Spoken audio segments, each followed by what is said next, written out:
RS brothers లో ఆషాఢం KG sale మళ్ళీ మొదలైంది. మరెన్నో క్రేజీ ఆఫర్స్ ఖైదీ చేయండి ఆర్ఎస్ బ్రదర్స్.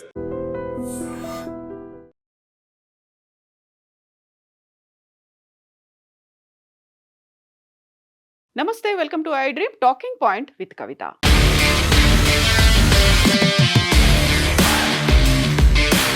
అహ్మదాబాద్ ఫ్లైట్ యాక్సిడెంట్కి సంబంధించి ఏఏఐబి తన 15 పేజీల రిపోర్ట్ని ప్రమాదం జరిగిన 30 రోజుల్లోపే నివేదించింది. అయితే అందులో ఉన్నటువంటి క్వశ్చన్సే చాలా ఎక్కువగా ఉన్నాయి. ప్రమాదం ఎలా జరిగింది అనే దానికి ఇచ్చినటువంటి ఆన్సర్స్ కంటే కూడా క్వశ్చన్స్ ఎక్కువ ఉన్నాయి.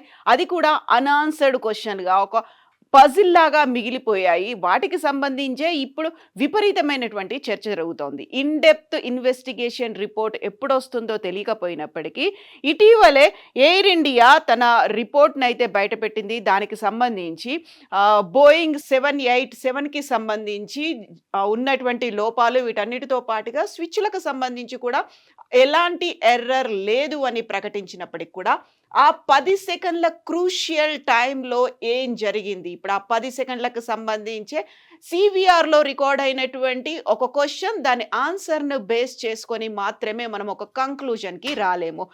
అక్కడ కాక్పిట్లో ఉన్నటువంటి ఈ 2 ఫ్యూయల్ కంట్రోల్ బటన్స్ ఎందుకు స్విచ్ ఆఫ్ అయిపోయాయి, ఎలా స్విచ్ ఆఫ్ అయిపోయాయి అనేది ఒక క్వశ్చన్. సడన్గా నువ్వు స్విచ్ ఆఫ్ చేసావా అని ఒక పైలట్ అడిగితే ఇంకొక పైలట్ లేదు నేను చెయ్యలేదు అనేటువంటి సమాధానం వచ్చింది.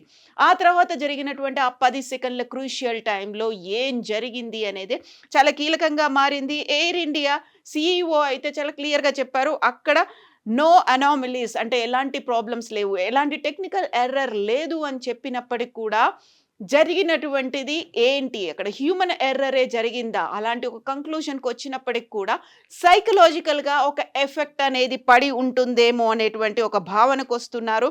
దాన్ని స్టార్టిల్ ఎఫెక్ట్ అంటారు. దాన్ని స్టార్టిల్ ఎఫెక్ట్ అంటే సడన్గా జరిగేటువంటి ఒక షాక్ లాంటిది, ఏం చెయ్యాలో అర్థం కానటువంటి ఒక పరిస్థితి, సడన్గా లోలో అయిపోవడం, ఏం చెయ్యాలి, నెక్స్ట్ స్టెప్ ఏముండాలి అనేది ఇమ్మీడియట్గా ఆలోచించుకోకపోవడం వల్ల ఇలాంటి దుర్ఘటన జరిగి ఉంటుందేమో అనేటువంటి భావనని బ్లూంబర్గ్ తన రిపోర్ట్లో వెల్లడించింది. యాక్చువల్గా అక్కడ ఫ్లైట్కి చూస్తే ఫస్ట్ ఆఫీసర్గా కో పైలట్ చెప్తారు, ఆ తర్వాత మెయిన్ సీనియర్ పైలట్ని కమాండ్ ఇన్ కంట్రోల్ అని అంటారు. So co pilot first officer ఈ ప్లేస్లో కూర్చుంటారు, ఆ తర్వాత command in control senior pilot ఈ ప్లేస్లో కూర్చుంటారు. యాక్చువల్గా తను ఆపరేట్ చేస్తున్నప్పుడు సడన్గా ఆఫ్ అయిపోయాయి కాబట్టి తను సీనియర్ పైలట్ని కమాండ్ ఇన్ కంట్రోల్ని అడిగి ఉంటాడేమో అనే భావనతో పాటుగా ఫ్లైట్ టేక్ ఆఫ్ అయినటువంటి వెంటనే జరిగినటువంటి ఈ పరిణామాలకు సంబంధించి ఇప్పుడు జరగాల్సినటువంటి చర్చ చాలా ఉంది. ఎందుకంటే ఏఏఐబి రిపోర్ట్ తన ప్రిలిమినరీ రిపోర్ట్లో ఏది వెల్లడించలేదు కాబట్టి. యాక్చువల్గా ఫ్లైట్ టేక్ ఆఫ్ అయినటువంటి కేవలం 3 సెకండ్లలో 2 స్విచ్లు ఆఫ్ అయిపోయాయి. కేవలం 3 సెకండ్లలో మాత్రమే. అది టేక్ ఆఫ్ అయినటువంటి 787 బోయింగ్ డ్రీమ్ లైనర్ ఒక మ్యాక్సిమం రికార్డెడ్ స్పీడ్కి చేరుకుంది. సడన్గా అప్పుడే ఇవి స్విచ్ ఆఫ్ అయిపోయాయి.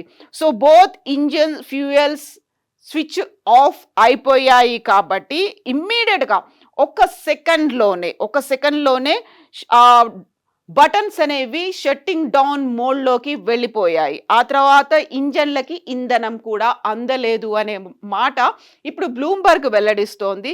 సో కన్ఫ్యూజన్ సడన్గా స్టార్ట్ అయిపోయింది. 2 పైలట్ల సంభాషణ అయితే వినిపించింది. ఆ తర్వాత ఆటోమేటిక్గా వితిన్ 10 సెకండ్స్లోనే ఒక ఇంజన్ రీసెట్ అయింది. ఇంకొక 5 సెకండ్స్లో సెకండ్ ఇంజన్ కూడా రీసెట్ అయ్యి స్టార్టింగ్ మోడ్లోకి వచ్చింది. బట్ ఆ సమయానికి అది అప్పటికే విమానం పడిపోవడం స్టార్ట్ అయిపోయింది. యాక్చువల్గా ఆ సమయం ఒకవేళ అది స్పీడ్లో ఉండి ఆకాశంలో ఆల్రెడీ తన ఆల్టిట్యూడ్కి చేరుకుంది అనుకుంటే ఆ కెపాసిటీ అది సరిపోయేది. ఒకవేళ 10 సెకండ్స్ ఆఫ్ మోడ్లోకి వెళ్ళిపోయినా కానీ ఉన్నటువంటి స్పీడ్తో అది తనంతట తానుగా కంట్రోల్ చేసుకోగలిగేది. ఎట్ ద సేమ్ టైం అక్కడున్నటువంటి ర్యామ్ ఎయిర్ టర్బైన్ కూడా యాక్టివేట్ అయింది. కావాల్సినటువంటి ఇంధనాన్ని, ఎనర్జీని కూడా స్విచ్‌లకు అందచేయగలిగినప్పటికీ కూడా వెరీ లో స్పీడ్‌తో ఉంది. తక్కువ హైట్‌తో ఉండడంతో అది ఇమ్మీడియేట్‌గా యాక్సిడెంట్‌కి గురైంది అనేటువంటి భావనొచ్చింది. యాక్చువల్‌గా స్పీడ్ చాలా ఎక్కువుండి, హైట్ కూడా ఎక్కువున్నట్టయితే ఆ 10 సెకండ్స్‌ని కూడా మాక్సిమం కవర్ చేసుకోగలిగేవాళ్ళు. కాకపోతే అది తక్కువ ఎత్తులో వెళ్ళడం, చాలా వెరీ లో స్పీడ్‌తో వెళ్ళడం. అయినప్పటికీ కూడా 625 అడుగుల ఎత్తులో ఉన్నటువంటి ఆ ఫ్లైట్ కుప్పకూలిపోవడానికి కారణమైంది అనేది బ్లూంబర్గ్ తన నివేదికలో వెల్లడించింది. యాక్చువల్‌గా ఆ 10 సెకండ్స్‌లోనే ఏం చేయాలో అర్థం కాని పరిస్థితి. ఎందుకు? 2 ఇంజిన్‌లు సడెన్‌గా స్విచ్ ఆఫ్ అయిపోవడం. అది రేరెస్ట్ ఆఫ్ ద రేర్ కండిషన్‌గా చెప్తుంటారు. ఒక ఇంజిన్ స్విచ్ ఆఫ్ అయిపోయినప్పటికీ ఇంకొక ఇంజిన్ అయినా వర్క్ చేస్తూ ఉంటుంది కాబట్టి 2 స్విచ్ ఆఫ్ అయిపోయాయి. ఏం చేయాలో అర్థం కాని పరిస్థితిలో ఉంది. యాక్చువల్‌గా స్విచ్ ఆఫ్ అయిన తర్వాత కూడా engine fuel control switches, cut fuel supply and shut down engines అనేది అవుతుంది. యాక్చువల్‌గా ఇది ఆఫ్ మోడ్‌లో ఉన్నప్పుడు. ఒకవేళ ఆన్ అవ్వాలంటే switches have stop lock mechanism so must be lifted before turning. యాక్చువల్‌గా మళ్ళీ వాటిని పైకి లాగి టర్న్ ఆన్ చేయాల్సినటువంటి అవసరం ఉంటుంది. అది ఆఫ్ మోడ్‌లోకి వెళ్ళిపోయింది. ఆన్ చేయడానికి కూడా దట్ టేక్స్ టైమ్. ఆ మెకానిజం అలా ఉంది కాబట్టి. యాక్చువల్‌గా ఈ మొత్తం సిస్టమ్‌ని చూసిన తర్వాత ఇప్పటికైతే ఏఐబీ రిపోర్ట్‌లో మోర్ క్వెషన్స్ ఉన్నాయి. దాని ఆన్సర్స్ అనేటువంటి ఒక భావన వచ్చింది కాబట్టి ఆ 10 సెకండ్సే యూజువల్‌గా ఎవరికైనా ఏదైనా యాక్సిడెంట్ గురయ్యారు. సడెన్‌గా, అన్నోన్‌గా, అన్‌ఎక్స్‌పెక్టెడ్‌గా ఏదైనా జరిగింది అంటే కాసేపు మనం బ్లాంక్ అయిపోతాము. అదే పరిస్థితి అక్కడున్నటువంటి పైలట్స్ కూడా వచ్చింది. ఆ ఎఫెక్ట్ వల్లే వాళ్ళు ఏం చేయాలో అర్థం కాని సిట్యుయేషన్‌లో ఉన్నారు. సో, ఆ 10 సెకండ్స్ అనేదే చాలా కీలకంగా మారింది. స్టార్టిల్ ఎఫెక్ట్‌కి గురయ్యారు. సో, ఏవియేషన్‌లో కూడా అలాంటివి జరుగుతుంది. బట్ అది పైన ఎత్తులో వెళ్తూ తనకున్నటువంటి హైట్‌లో కనుక అది ప్రయాణం చేస్తున్నట్టయితే ఎలాంటి ఎఫెక్ట్ ఉండకపోయేది.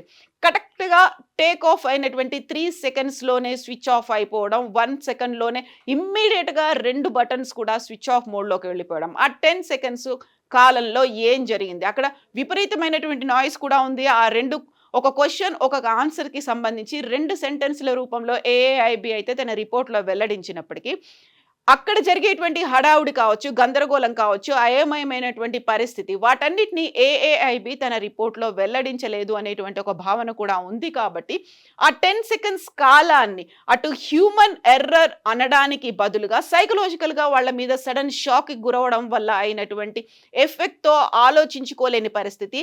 ఇమ్మీడియేట్‌గా రెస్పాండ్ అవుదాం అనుకున్నప్పటికీ కూడా ఆ 10 సెకండ్స్ సమయంలోనే రెస్పాండ్ అయిపోయి వాళ్ళు బటన్స్‌ని ఆన్ చేసే పరిస్థితుల్లోనే అది కుప్పకూలిపోయింది అనేటువంటి ఒక ఫైండింగ్ అయితే బ్లూంబర్గ్ తన రిపోర్ట్‌లో అయితే వెల్లడించింది. సో, ఇప్పుడు ఇన్ డెప్త్ అనాలిసిస్ అనేది ఎప్పటిదాకా వస్తుంది?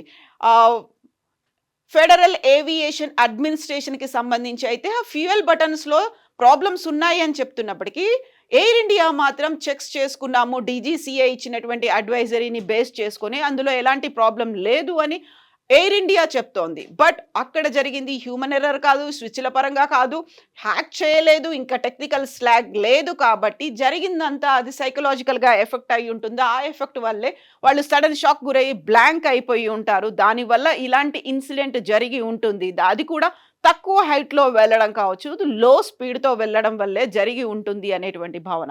ఇప్పటికైతే ఫైనల్ ఇన్ డెప్త్ రిపోర్ట్‌కి సంబంధించి ఎలాంటి సమాచారం లేదు కాబట్టి జరుగుతోందంట. ఏమయ్యుంటుంది? ఏవియేషన్ ఎక్స్‌పర్ట్స్ దగ్గర నుంచి తీసుకున్నటువంటి ఒపీనియన్స్‌ని బేస్ చేసుకొని బ్లూంబర్గ్ కూడా తన రిపోర్ట్‌నిచ్చింది. అది కూడా యూఎస్‌కి చెందినటువంటి ఏవియేషన్ ఎక్స్‌పర్ట్ ఒపీనియన్, తన అభిప్రాయం. యాక్చువల్‌గా అన్నేళ్ల ఎక్స్‌పీరియన్స్‌తో ఏం జరిగి ఉంటుంది అనేటువంటి ఒక భావనకు వచ్చిన తర్వాత బ్లూంబర్గ్ అయితే వెల్లడించింది. ఆ వివరాలనే ఇప్పుడు మనం చూస్తున్నాము. యాక్చువల్‌గా జరిగింది అక్కడ సైకలాజికల్ ఎఫెక్ట్ అయ్యి ఉంటుందేమో. దానికి సంబంధించినటువంటి కంక్లూజన్స్ ఎంత కాలం పడుతుంది? సైకలాజికల్ ఎఫెక్ట్‌ని నిరూపించుకోవడానికి కూడా ఇప్పుడు పైలట్లు లేరు కాబట్టి, so end point, concluding point ఎటువైపు టర్న్ అవుతుంది? మళ్ళీ అది తిరిగి తిరిగి పైలట్స్ మీదకే వస్తుంది. ఆ పైలట్స్ వల్లే ఈ ప్రమాదం జరిగింది. వాళ్ళు సడన్ షాక్‌కి గురవ్వడం వల్లే ఈ ప్రమాదం సంభవించింది అనేటువంటి కంక్లూజన్‌కి వస్తారా అనేదే ఇప్పుడు ఒక $1 మిలియన్ క్వెషన్. అయితే మీరేమనుకుంటున్నారు? యాక్చువల్‌గా ఈ ప్రమాదానికి సంబంధించి ఎండ్ రిపోర్ట్ అనేది వస్తుందా? వస్తే ఎంత కాలం పడుతుంది? అందులో ఫైనల్ ఎర్రర్ ఏముంటుందని మీరు భావిస్తున్నారు? కామెంట్స్ రూపంలో తెలియజేయండి.